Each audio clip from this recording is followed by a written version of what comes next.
हुकूमत के मांगने के ऊपर मुज़ाकरात भी किए गए, टेबल टॉक भी हुए। उसके बाद अब फाइनल मराहिल में इस तहरीक को हमने दाखिल करने की कोशिश की। इंशाअल्लाह 1 दिसंबर से टैक्सेस के खिलाफ ये तहरीक अपने फाइनल मराहिल में दाखिल होगी। जिस तरह गंदम सब्सिडी की तहरीक वक्तन बतदरीज 2.5-3 महीने के अंदर वक्तन फ़वक्तन उसके जो है आखिरी मराहिल में जिस तरीके से वो दाखिल हो गई, हम ये चाह रहे हैं कि इसी तरह इस तहरीक को भी पुरअमन अंदाज में, क्योंकि हमारी एक रिवायत रही है, हमारी एक तारीख रही है कि हमने गिलगित बल्तिस्तान में जितनी भी बड़ी हड़ताल की है, स्ट्राइक की है, हमने अमन अमान को मेंटेन रखा है। इस हवाले से भी हम ये 1 पॉइंट एजेंडा है टैक्स अडाप्टेशन 2012 की मुकम्मल तौर पर मनसूखी, और इस मसले के हल के लिए, इसके नोटिफिकेशन के लिए हम हुकूमत के साथ ताउन में रहेंगे। आज इससे पहले भी हमने हुकूमत को सपोर्ट किया है, ताउन किया है।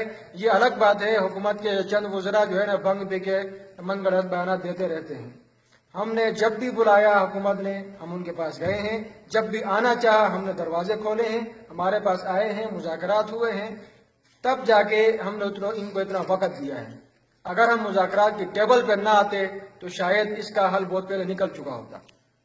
अगर इसमें 2-2.5 महीने लगे हैं तो वजह यह है कि हमने हुकूमत को वक़्त दिया है, मुज़ाकरात का रास्ता इख्तियार करने की कोशिश की है। अब इंशाअल्लाह हमारी ये तहरीक जो होगी 21 दिसंबर से मुकम्मल तौर पर अपनी आखिरी मराहिल में दाखिल होगी, और ये तहरीक अब उस वक़्त रुकेगी जब इस मसले के हवाले से अडाप्टेशन 2012 की मनसूखी का ऐलान किया जाएगा। न ऐलान किया जाएगा बल्कि वो मनसूखी मीडिया पे लाई जाएगी और अवामी एक्शन कमेटी समेत अंजुमन ताजरान के जिम्मेदारान को बाज़ाब्ता तौर पर दिखाया जाएगा। और इस दौरान भी हम हुकूमत के साथ मुज़ाकरात के दरवाजे खुले रखने चाहते हैं। आज बुलाए, कल बुलाए, परसों बुलाए, लेकिन इस दौरान हमारी जो एहतजाजी तहरीक है वो बतदरीज जारी रहेगी। अगर कोई हुकूमत को चाहती है वो मुज़ाकरात के लिए इस्लामाबाद कोई वफ़द जाना है, वफ़द देने के लिए भी हम तैयार हैं। अगर हुकूमत यहीं पे मुज़ाकरात करना चाहती है उसके लिए भी हम तैयार हैं।